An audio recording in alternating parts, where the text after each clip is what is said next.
There are occupational hazards in many jobs. Working with machinery, chemicals, toxins, or in places that are high above or below ground can be especially dangerous.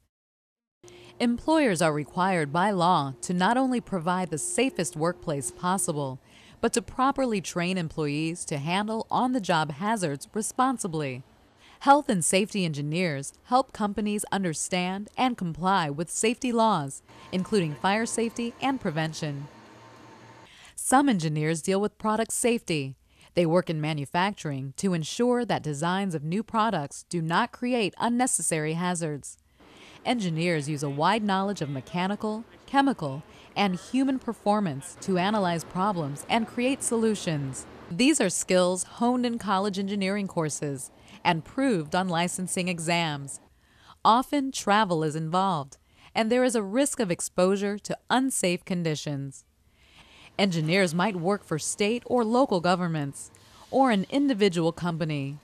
Either way, the goal is the safety of the work environment and the products we all use.